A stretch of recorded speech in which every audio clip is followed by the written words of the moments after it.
আসসালামু আলাইকুম এভরিওয়ান। মনের লিখন গল্পের 3 নম্বর পার্ট। আর গল্পটি শুরু হওয়ার আগে কয়েকটা কথা বলি। তোমরা এই ভিডিওতে 500+ কমেন্ট করে দিবা আর 2K+ লাইক করে দিবা। যদি এগুলো করতে পারো তাহলে আমি গল্পটি কন্টিনিউ করব।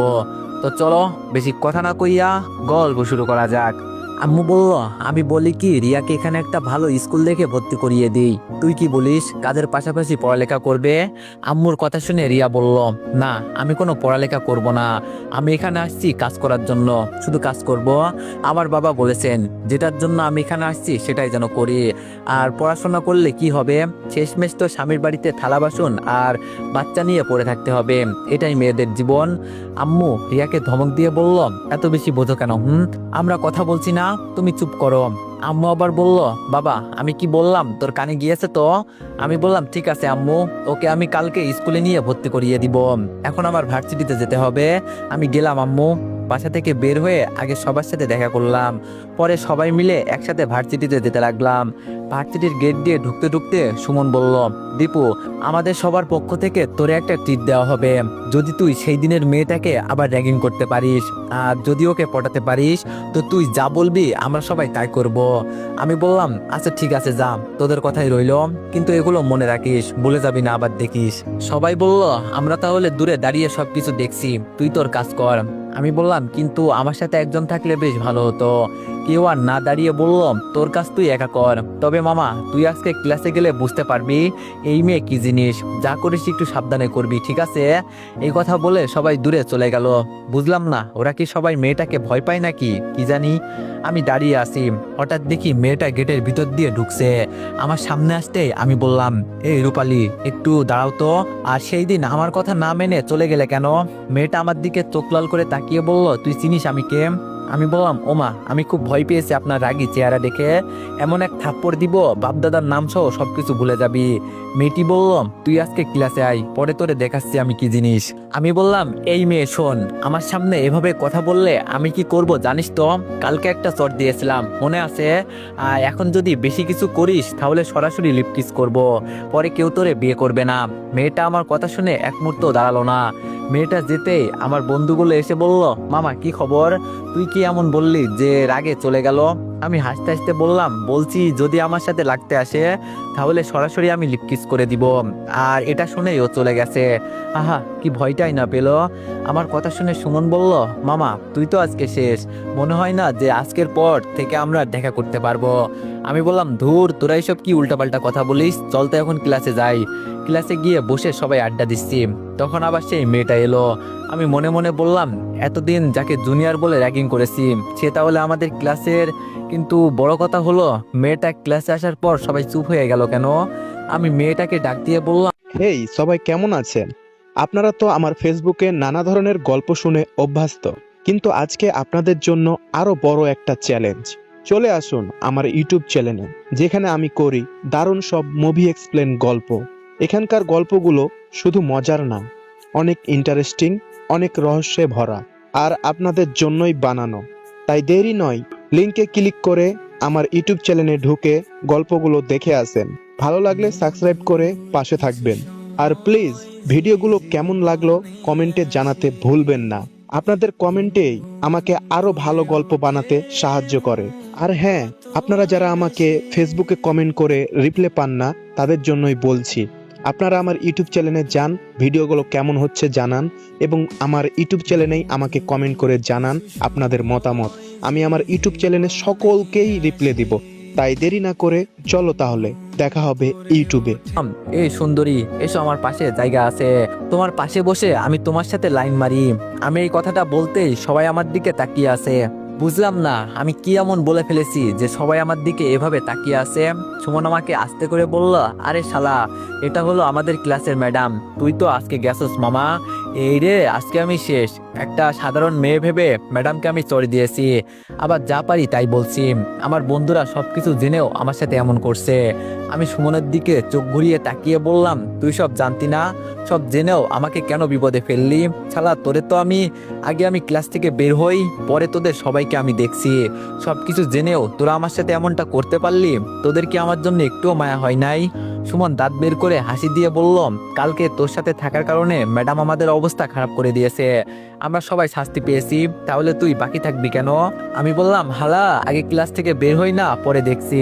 হঠাৎ ম্যাডাম আমাকে ডাক দিয়ে বলল, এই ছেলে তুমি দাঁড়াও। ম্যাডামের কথা শুনে আমি অন্যদিকে তাকিয়ে আছি। আমি এমন এক ভাব ধরলাম যেন মনে হচ্ছে ম্যাডাম আমাকে কিছু বলেই নাই। ম্যাডাম আবার আমার দিকে তাকিয়ে ইশারা করে বলল, এই ছেলে তোমাকে দাঁড়াতে বলছি। আমি দাঁড়িয়ে পিছনের এক মোল্লার কাছ থেকে টুপিটা নিয়ে আমার মাথায় দিয়ে বললাম, আসসালামু আলাইকুম ম্যাডাম, আপনি কেমন আছেন? আপনার স্বামী কেমন আছে? আপনার বাচ্চারা কেমন আছে? আপনার ইয়ে কেমন আছে? ম্যাডাম আমাকে ধমক দিয়ে বলল, এই ছেলে তোমাকে এত কথা বলতে বলছি, সেই দিন তুমি যেন আমাকে কি বলেছিলে মনে হচ্ছে না, বলো তো আবার। আমি বললাম, ম্যাডাম আমি তো আপনাকে আজকে প্রথম দেখছি, তবে আপনি খুব সুন্দর ম্যাডাম, লাভ ইউ। ম্যাডাম চোখ বড় বড় করে আমার দিকে তাকিয়ে বলল, কি? সুমন আমার শার্ট টান দিয়ে বলল, এইসব কি বলিস? আলা ম্যাডাম কিন্তু খুব রাগী। আমি আবার বললাম, ম্যাডাম বলছি লাভ ইউ, মানে হলো আপনি কি লাউ খান? ওই যে মানুষ বলে না, স্বাদের লাউ বানাইলো মোরে ডুগডুগি। ম্যাডাম রেগে বলল, ডুগডুগি না, আসো সামনে, তোমার চেহারাটা একটু দেখি। আমি জানি ম্যাডাম এখন আমার সাথে কি কি করবেন। আমি সামনে যেতেই ম্যাডাম বলল, বেয়াদুপি আজকে একেবারে বের করে দিব, 50 বার কান ধরে উঠবস করো বলছি, নইলে খবর আছে। আমি ধীরে ধীরে বললাম, ম্যাডাম আপনি কিন্তু খুব সুন্দরী, আপনার মুখে কি এই কথা মানায়? প্লিজ ম্যাডাম এভাবে বলবেন না। ম্যাডাম বলল, আমার কথা শুনবে নাকি লাঠি হাতে নিতে হবে? মনে মনে বললাম, না জেনে কিছু করলে এমন পরিস্থিতিতে পড়তে হয়, হালার বিপদ। 5 বার উঠবস করার পর বললাম, ম্যাডাম আমার খুব কষ্ট হচ্ছে, আমি আর পারবো না। ম্যাডাম আমার দিকে তাকিয়ে বলল, কি বললে আবার বলো তো? আমি চোখ দিয়ে বুঝিয়ে দিলাম, লাভ ইউ ম্যাডাম। ম্যাডাম আমার থেকে চোখ সরিয়ে বলল, আচ্ছা ঠিক আছে, এখন গিয়ে জায়গায় বসো। যাওয়ার আগে আমি বললাম, ম্যাডাম আপনি কিন্তু খুব সুন্দরী, চাইলে বিশ্ব সুন্দরী হতে পারেন। আপনাকে দেখলে আমার মুখ থেকে একটা শব্দ শুধু বের হয়, সেটা হলো লাভ ইউ ম্যাডাম। এই কথা বলে আমি আমার জায়গায় চলে গেলাম। সুমন বলল, বুঝলাম না ম্যাডাম তোরে এত কম শাস্তি দিল কেন? আমাদের তো উঠবস করাতে করাতে 12টা বাজিয়ে দিয়েছে। আমি হাসি দিয়ে বললাম, সবকিছু রেডি রাখিস, মনে আছে তো? যদি পটাতে পারি যা চাইবো তাই দিবি। সুমন বলল, আরে আগে তো পটিয়ে দেখা। ক্লাস শেষ করতেই আমার এক বন্ধু বলল, আজকে আর ক্লাস করব না, চল বাসায় যাই, নইলে কোথাও বসে আড্ডা দেই। সবাই মিলে ভার্সিটির গেট থেকে বের হতেই দেখি আপু দাঁড়িয়ে আছে, আর সাথে সেই দিনের সেই ছেলেটা। আমি ওকে দেখেও না দেখার ভান করে চলে যাচ্ছি। আপুর সাথে ছেলেটা, মানে যাকে আপু হয়তো এখন আবার বিয়ে করেছে, আর আমার বর্তমান দুলাভাই, সেই ছেলেটা আমাকে ডাক দিয়ে বলল, এই ছেলে তুই দাঁড়া, আর আমাকে দেখে সালাম না দিয়ে তুই চলে যাচ্ছিস কেন? তোর তো সাহস কম না? আমি পিছনে তাকিয়ে বললাম, তোর মতো কুত্তা আমার পায়ের নিচে থাকে, আর তুই কোন জায়গার ময়লা রে? দুলাভাই পিস্তল বের করে বলল, এটা যদি মাথায় রাখি তো বুঝতে পারবি আমি কি জিনিস। দুলাভাইয়ের কথা শুনে আমার সব কয়টা বন্ধু রেগে ফায়ার হয়ে গেছে। ওরা তো বলছে, দীপু তোর বোন দাঁড়িয়ে আছে বলে ওকে কিছু করতে পারছি না, নইলে কিন্তু ছিঁড়ে রেখে দিতাম। আমি ওরে বললাম, তোরা একটু ঠান্ডা হ, বিষয়টা আমি দেখছি। আমি আপুর সামনে গিয়ে বললাম, কি চাই এখানে তোর? আপু হাসি দিয়ে বলল, কিছু চাই না, আমার মেয়ে কেমন আছে শুধু এটাই জানতে এসেছি। আমি বললাম, তুই কে? আমি তোরে চিনি না, এমনকি আমাদের বাসা থেকে বলা হয়েছে তোরে ত্যায্যপুত্র করে দেওয়া হবে, সো তোর সাথে আমার কোনো সম্পর্ক নেই। তুই যে আমার বড় বোন আমি সেটাও ভুলে গেছি। যেই মেয়ে 1 মাসের বাচ্চা রেখে আরেকটা ছেলের সাথে চলে যেতে পারে, একবারও বাচ্চার ভবিষ্যৎ চিন্তা করে নাই, সেই মেয়ে আমার বড় বোন হতে পারে না। তুই এখন থেকে আমার কাছে অচেনা একটা মেয়ে, আমার সামনে কখনো আসবি না। আপু বলল, দেখ তুই আমার ছোট ভাই, আমার সাথে লাগতে আসবি না, তুই তো দুলাভাইকে চিনিস না, ও কি কি করতে পারে। আমাদের রাগালে এর ফল অনেক খারাপ হবে, আমি চাই না আমাদের ভাই বোনের ভিতরে কিছু হোক। আমি বললাম, শোন আমাকে তুই হুমকি দিবি না, আর তুই যে আমাকে কি করবি আমার ভালো করেই জানা আছে, যা পারিস কর গিয়ে যা, আর এখন তো বুঝবি না পরে বুঝবি। যেই ছেলে প্রেম করে বিয়ে করতে পারে সেই ছেলে গোপনে আরো কয়টা প্রেম করেছে কি জানি। আর এটাও বলে দিই, তুই দেখিস আবার বিপদে পড়ে আমাদের সামনে আসবি না, কারণ তোর উপর থেকে সবাই মুখ ফিরিয়ে নিয়েছে। দুলাভাই আমার সামনে এসে বলল, তুমি আমার বউয়ের ছোট ভাই বলে কিছু বললাম না, নইলে কেটে টুকরো টুকরো করে ফেলতাম। সুমন দুলাভাইয়ের কথা শুনে বলল, আমার বন্ধুর বোন আপনার পাশে দাঁড়িয়ে আছে বলে আপনি বেঁচে গেছেন, নইলে আপনার অবস্থা আজকে খুব খারাপ করে দিতাম। আপু দুলাভাইয়ের পেছনের বাইকে উঠে বলল, আজকে তুই আমাকে যেভাবে সম্মান করলি আমার সারা জীবন মনে থাকবে। আমি ভাই বোনের ভিতরে কোনো শত্রুতা তৈরি করতে চাই নাই, কিন্তু তুই আজকে সেটা তৈরি করে দিলি, মনে থাকবে আমার, আর খুব সাবধানে থাকবি। আপু চলে যেতেই সুমন সহ সবাই বলল, আজকে তোর বোন যদি না থাকতো তাহলে আমরা কি যে করতাম এই ছেলের হিসাব নেই, কিন্তু তোর বোন তোর সাথে এভাবে কথা বলবে কখনো ভাবি নাই। আমি শুধু বললাম অনেক বড় কাহিনী হয়ে গেছে, একদিন তোদের সবাইকে বলবো। তবে আমি আপুর ভালো করতে চেয়েছিলাম, কিন্তু ভালো করতে গিয়ে যে এতটা খারাপ হয়ে যাবে কখনো ভাবি নাই। তবে আর যাই হোক, আমি চাই না কখনো ভাই বোনের ভিতরে এমন কিছু তৈরি হোক। কিন্তু এই ছেলেটা যে আপুর মাথায় কি ঢুকিয়ে দিয়েছে কে জানে। তবে দেখি সামনে কি হয়। আচ্ছা বাদ দিয়ে এইসব, এখন বাসায় চল। বাইক নিয়ে সরাসরি বাসায় চলে গেলাম। দরজা ঠেলে ভিতরে যেতেই আম্মু বলল, আজকে এত তাড়াতাড়ি চলে এলি যে? আমি বললাম এমনি চলে আসছি, ভালো লাগছে না। আম্মু বলল, আচ্ছা শোন, এখন কি বলি, কালকে আমরা এক জায়গায় যাব মেয়ে দেখতে। তোর ভাই নাকি কাকে পছন্দ করেছে। আমার কাছে তো এইসব কথা বলে না, তোর দাদির মুখ থেকে শুনলাম। আমি আম্মুর কথা কান্না দিয়ে রুমে চলে যাচ্ছি, তখন পিছন থেকে আম্মু বলল, কিরে দীপু, আমি তোরে কি বললাম? আমি বললাম কথা বলতে আমার ভালো লাগছে না আম্মু। আম্মু বলল, কি হয়েছে বল শুনি, মন খারাপ নাকি? আমি বললাম, তোমার মেয়ে আজকে আমাকে হুমকি দিয়ে গেছে, ও আমাকে রাস্তায় একা পেলে নাকি মারবে। চিন্তা করছো আম্মু, ওর কত বড় কলিজা। আম্মু আমার দিকে এগিয়ে এসে বলল, কি বলিস এইসব, তোর আপুর সাথে তো দেখা হয়েছিল? আমি বললাম, হয়েছিল, ও মাহির কথা জানতে চেয়েছিল। আমি পরে কিছুই বলি নাই, দেখে আমাকে হুমকি দিয়ে গেছে। আম্মু বলল, মেয়েটা যে তোর সাথে এমন কিছু করবে আশা করি নাই, এখন থেকে দেখে শুনে চলবি। ও আমার মেয়ে, ওকে আমি খুব ভালো করেই চিনি, ও একবার যা বলে তাই করে। আমি বললাম, তাই বলে এটা ভেবো না যে আমার গায়ে হাত দিলে ও বেঁচে যাবে, একেবারে খেয়ে ফেলবো কিন্তু। রিয়া ও রুম থেকে বের হয়ে বলল, ভাইয়া আপনার মেয়ে আপনি নেন, আমি একটু রেডি হয়ে আসি। আমি মাইকে কোলে নিয়ে বললাম, বাবার কোলে এসো আম্মু। এইদিকে আম্মু তো আমার কথা শুনে আগুন হয়ে যাচ্ছে। আম্মু বলল, বাবা ওকে এইসব শিখাস না, পরে তোরে সত্যি সত্যি বাবা বলেই ডাকবে। আমি বললাম, আরে আম্মু, আমিও তো চাই ও আমাকে বাবা বলে ডাকুক। মাইকে নিয়ে আসছে আমি, ও সকল দায়িত্ব আমার। এখন ওকে রাখো, আমি গোসল করে আসি। মাইকে আম্মুর কাছে দিয়ে রুমে চলে গেলাম। ওয়াশরুমে গিয়ে অর্ধেক গোসল করতেই দেখি পানি নাই। মনে মনে বললাম, এই যা কাজ সারছে, এখন আবার পানি নাই, গোসল করব কিভাবে? এভাবে তো আর দাঁড়িয়ে থাকা যাবে না। আমি ওয়াশরুমের দরজা খুলে জোরে ডাক দিলাম, আম্মু ওয়াশরুমে তো পানি নাই। আম্মু বাইরে থেকে বলল, কি জানি একটা সমস্যা হয়ে গেছে, এজন্য পানি নাই। আমার ওয়াশরুমে পানি আছে, ওখানে চলে আয়। আমি বললাম, আমি ভিজা কাপড়ে দাঁড়িয়ে আছি আম্মু, পানি দিয়ে যাও তাড়াতাড়ি। আম্মু কিছু আর বললো না। কিছুক্ষণ পর রিয়া দরজার সামনে দাঁড়িয়ে বলল, ভাইয়া পানি নিয়ে আসছি, দরজা খুলেন। দরজা খুললে এখন সব মান সম্মান চলে যাবে। কি যে এক অবস্থায় পড়লাম। হালকা করে দরজা খুলে রিয়ার হাত থেকে বালতি নিয়ে দরজা বন্ধ করব। তখন আমাকে দেখে রিয়া একটা মুচকে হাসি দিয়ে বলল, ছেলেরাও যে এত সুন্দর হয় তা আজকে আপনাকে না দেখলে বুঝতাম না। আমি দরজা বন্ধ করে ধমক দিয়ে বললাম, যাও রিয়া এখন এখান থেকে। রিয়া বাইরে থেকে বলল, যাচ্ছি তো। এভাবে বলছে মনে হচ্ছে যেন আমি সবকিছু দেখে ফেলছি। ভাব। মনে মনে বললাম, এই মেয়েকে যতটা সহজ সরল ভাবছি, এই মেয়ে ততটা বুদ্ধিমান দেখছি এখন। যাক, আমি আমার মতো গোসল করে বের হয়ে গেলাম। রাতে খাবার টেবিলে আম্মু বলল, সকালে রিয়াকে ভর্তি করিয়ে পরে তোর ভাবিকে দেখতে যাব। আম্মুর কথা শুনে বললাম, আচ্ছা ঠিক আছে যাবনি। বুঝলাম না, ভাইয়া প্রেম করলো কবে? আমাকে তো কিছুই বলে নাই। নাকি ভাইয়াকে জিজ্ঞেস করে দেখবো? না, জিজ্ঞেস করা যাবে না, বড় ভাই পরে আবার বিয়াদবি হয়ে যাবে। আজকে একটু সকালেই ঘুম থেকে উঠলাম, সকাল সকাল ছাদে গেলাম, গিয়ে দেখি দাদি ছাদে বসে আছে। দাদিকে দেখে বললাম, কি ব্যাপার দাদি, আপনি এখানে কি করেন? দাদি হাসি দিয়ে বলল, এই তো নাতি, মন ভালো করতে আসছি। আমি বললাম, কেন, আজকে আবার কি নিয়ে তোমার মন খারাপ হলো? দাদি বলল, মাঝে মাঝে তোর দাদার কথা খুব মনে পড়ে। তুই তো জানিস তোর দাদার সাথে আমার প্রেমের সম্পর্ক ছিল, বাবা মা কেউ মেনে নাই বলে পালিয়ে চলে আসছি। মাঝে মাঝে এটা চিন্তা করি যে কাছের মানুষ না থাকলে কতটা কষ্ট হয়। আমি বললাম, আরে দাদি, তোমার তো এখন বয়স হয়েছে।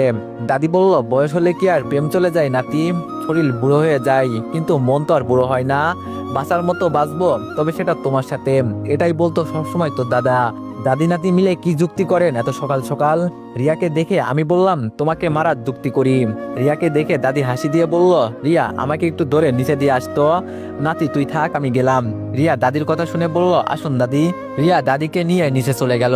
আমি একা একা বসে আছি। কিছুক্ষণ পর রিয়া উপরে এসে আমার হাতে একটা মগ দিয়ে বলল, নেন ভাইয়া চা খান। রিয়ার হাত থেকে মগটা নিয়ে চায়ের চুমুক দিয়ে বললাম, কপি তো এটা, তাহলে চা বললে কেন? রিয়া হাসি দিয়ে বলল, দেখলাম আপনি চিনেন নাকি। ভাইয়া আমি এখানে বসি। আমি বললাম, বসো, সমস্যা নেই। তুমি খাইছো কিছু সকালে? রিয়া বলল, খালামুনির কাছ থেকে কিছু না বলে খাবো না, পরে যদি বলেন আমি চুরি করে খাই। আমি শুনছি কাজের মেয়েরা নাকি বাসা থেকে অনেক কিছু নিয়ে পালিয়ে যায়। আমি আসলেই তেমন নয় ভাইয়া, আমার বাবা বলেছে যদি এরকম কিছু শোনে তো আমাকে কেটে রেখে দিবে। আমি বললাম, তুমি একটু বেশি বেশি বোঝো রিয়া। আচ্ছা রিয়া, তোমাকে একটা কথা জিজ্ঞেস করব। রিয়া বলল, তার আগে আমি একটা কথা বলতে চাই ভাইয়া। বলবো কি? আমি বললাম, বলো শুনি কি বলবে। রিয়া বলল, আপনার মনের ভিতরে কোনো অহংকার নেই। আমি মালিকের ছেলের পাশে বসে আছি, তাও মালিকের ছেলে কিছু বলছে না। এজন্য বললাম আপনার মনের ভিতরে কোনো অহংকার নেই।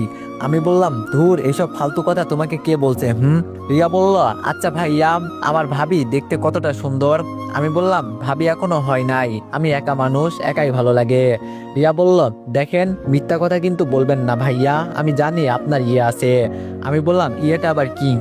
রিয়া বলল, এই যে বলে না মনে নাই। আমি বললাম, এত মনে করতে হবে না, এখন নিচে গিয়ে রেডি হও, তোমাকে নিয়ে স্কুলে যাই। রিয়া বলল, ভাইয়া স্কুলে না গেলে হয় না? কি দরকার স্কুলে ভর্তি হবার? আমি বললাম, আজ জয় করো, পড়াশোনা চালিয়ে যাও, ভবিষ্যতে কিছু হলেও তো করতে পারবে। রিয়া বলল, এইসব বলবেন না ভাইয়া, আমার ভবিষ্যৎ অন্ধকার, আমি নিজেই দেখতে পারছি। আমি বললাম, মাথায় একটা দিব, এখন গিয়ে রেডি হয়ে নাও, যাও। রিয়া বলল, ভাইয়া আপনি কিন্তু খুব কিউট, আপনি কথা বললে আপনাকে খুব সুন্দর লাগে, আপনার ঠোঁটের নিচের তিলটা আমার কাছে বেশ ভালো লাগে। আমি বললাম, হয়েছে, আমার প্রশংসা তোমার করতে হবে না, এখন নিচে গিয়ে রেডি হয়ে নাও। রিয়া বলল, আপনিও চলেন, আমি তো যাবো আর রেডি হব, এত সময় আমার লাগবে না। আমি বললাম, আরে তুমি যাও, আমি আসছি। রিয়া আচ্ছা বলে চলে গেল। এই মেয়েটার ভিতরে কিছুতে একটা আছে বলতে হয়, নইলে আমি ওর দিকে এভাবে তাকিয়ে থাকি কেন? রিয়ার সাথে কথা বলতে আমার বেশ ভালোই লাগে, ওর কথাগুলো খুব সুন্দর, যদিও গ্রামের ভাষায় বলে, তাও ওর কথাগুলো খুব সুন্দর লাগে। না, এখন গিয়ে নিচে যাই। নিচে গিয়ে আমিও রেডি হয়ে নিই, সিঁড়ি দিয়ে হেঁটে নিচে চলে গেলাম। রেডি হয়ে রিয়াকে নিয়ে বের হলাম। আম্মু শুধু বলল, সাবধান, মেয়েটা কিন্তু নতুন, এত কিছু চিনে না, ওকে সবকিছু একটু একটু করে বুঝিয়ে দিবি। বাসা থেকে বের হতেই আমি বাইকে উঠে রিয়াকে বললাম, পিছনে উঠে পড়ো।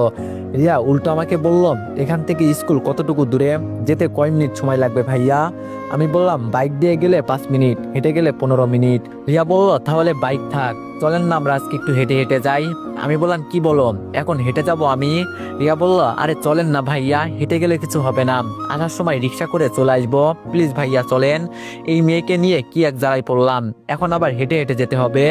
রিয়া আবার বলল, ভাইয়া চলেন না, শহরটাকে একটু দেখা হয়ে যাবে। আমি বললাম, আচ্ছা ঠিক আছে চলো। আমি পিছনে পিছনে হাঁটছি, রিয়া আমার সামনে সামনে হাঁটছে।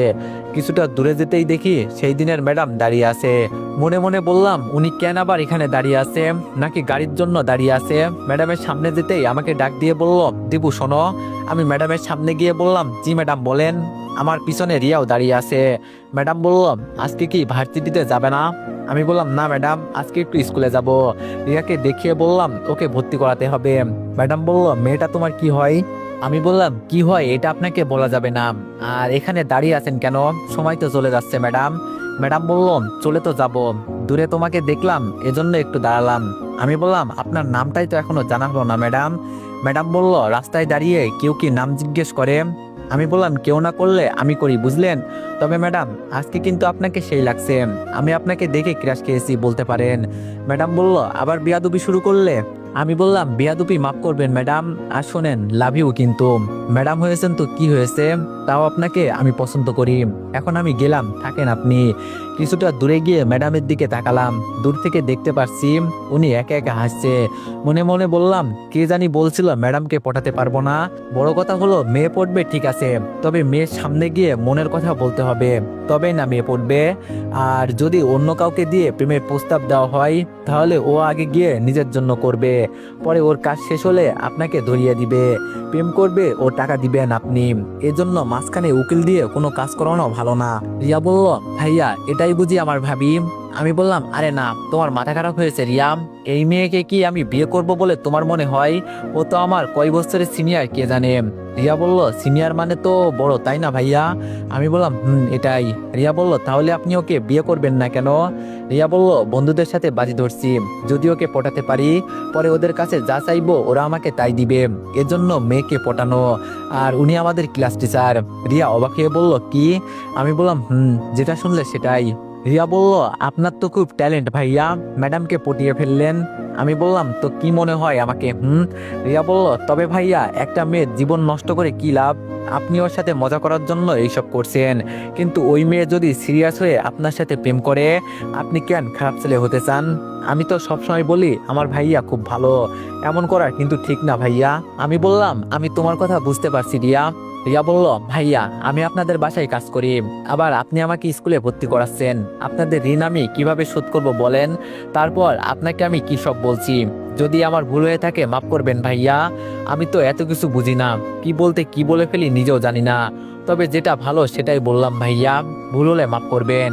আমি বললাম, বুঝছি, তবে মাঝে মাঝে তুমি বড়দের মতো কথা বলা শুরু করো, এত বড় হইও না, ছোট আছো ছোটই থাকো। রিয়া বলল, কে বলছে আমি ছোট? আমার বয়স কিন্তু এখনো 16, এটা জানেন না? আমি বললাম, হয়েছে মিনার মা, এখন চলেন। রিয়া বলল, এই মিনার মাটা আবার কে ভাইয়া? আমি বললাম, এখন একটু মুখটা বন্ধ রাখো বলছি, কথা বলতে আমার ইচ্ছা হচ্ছে না। রিয়া বলল, ইচ্ছা না হলেও কথা বলতে হবে ভাইয়া, আমি কথা না বলে থাকতে পারি না। আমি বললাম, কি এক জ্বালাই যে পড়লাম আমি, বাবার ভালো লাগে না। রিয়া একা একাই বক বক করে যাচ্ছে, আমি শুধু হ্যাঁ করে যাচ্ছি। ওকে স্কুলে ভর্তি করিয়ে বুঝিয়ে দিলাম কিভাবে কি করতে হবে। ওখানকার হেডমাস্টার আমার বাবার বন্ধু, আমি ওনাকে আগে থেকেই চিনি, আর ওনাকে বলে আসছি রিয়ার দিকে একটু নজর রাখতে। স্কুল থেকে বের হতেই রিয়া বলল, কি ব্যাপার ভাইয়া, আপনাকে দেখি সবাই চিনে, আপনি ফেমাস নাকি আবার? আমি বললাম, এইসব কথা বাসায় গিয়ে বলবো, একটা রিক্সা ডাকি, হাঁটতে তো আর আমার ভালো লাগছে না। রিয়া বলল, ভালো না লাগলেও যেতে হবে, নইলে আপনি চলে যান, আমি একা একা হেঁটে আসছি। ইস বাবা, এই মেয়ের সাথে আর 1 ঘন্টা থাকলে আমি পাগল হয়ে যাব, আরেকবার ওর সাথে আমি আর বের হব না, আম্মুকে বলবো তুমি যাও ওকে নিয়ে। রিয়ার পিছনে পিছনে হেঁটে যাচ্ছি, হঠাৎ কোথা থেকে সুমন আমার পিছনে ঘুষি দিয়ে বলল, শালা একা একা কোথায় ঘুরে বেড়াস হ্যাঁ? সুমনকে দেখে রিয়া আমার কাছে এসে সুমনকে সরিয়ে বলল, এই আমার ভাইয়ার গায়ে হাত দিবেন না, আমরা গ্রামের মেয়ে, ছেলেদের কিভাবে ঠিক করতে হয় আমরা তা ভালো করেই জানি। সুমন আমাকে বলল, কিরে শালা, এই মেয়েটাকে? আমি বললাম, ও আমাদের বাসায় থাকে। রিয়া বলল, ভাইয়া থাকে বললেন কেন? বলেন আমি আপনাদের বাসায় কাজ করি, আর আমি তো এখানে চুরি করতে আসিনি, আমি যেটা করি সেটাই বলবেন। সুমন রিয়ার দিকে তাকিয়ে বলল, কিরে দীপু, কি বলে মেয়েটা এইসব? আমি বললাম, তো যা বলছে সব ঠিকঠাক, তবে তোরে আমি সবকিছু পরে বলছি, তবে এই মেয়ে কিন্তু খুব ডেঞ্জারাস, যত পারিস এর থেকে দূরে থাকবি। এখন আমি বাসায় যাই, পরে তোরে সবকিছু বুঝিয়ে বলবো। রিয়াকে নিয়ে বাসায় চলে গেলাম, তবে রিয়া রাস্তায় জিজ্ঞেস করছিল ছেলেটাকে, আমি তখন বললাম আমার বন্ধু। রিয়া তখন বলল, ইস আমি কি বলতে কি বলে ফেলেছি, আপনি আমাকে আগে বলবেন না। বাসায় যাওয়ার পর আম্মু বলল, এখন সবাই রেডি হয়ে নাও, মেয়ে দেখতে বের হব। টিপু তাড়াতাড়ি যা, গিয়ে রেডি হয়ে নে। আমি আম্মুকে বললাম, বাবা আর ভাইয়া কবে আসবে আম্মু? আম্মু শুধু বলল, সামনে মাসে হয়তো আসবে, এখন তাড়াতাড়ি গিয়ে রেডি হ। আমরা সবাই রেডি হয়ে বাসা থেকে বের হলাম, আমি গাড়ি ড্রাইভ করতে লাগলাম, আর আমার সাথে রিয়া বসছে, আম্মু আর দাদি পিছনে। তো এভরিওয়ান, তোমরা আর আমাকে আগের মতো সাপোর্ট করছো না, যার কারণে ভিডিওগুলো বানাতে তেমন একটা মন চায় না। তো আশা করি তোমরা আগের মতোই আমাকে সাপোর্ট করবা, যেন আমি ভিডিওগুলা রেগুলার দিতে পারি। তো নেক্সট পার্টের জন্য সবাই একটু বেশি বেশি লাইক আর কমেন্ট করে দিও। ধন্যবাদ।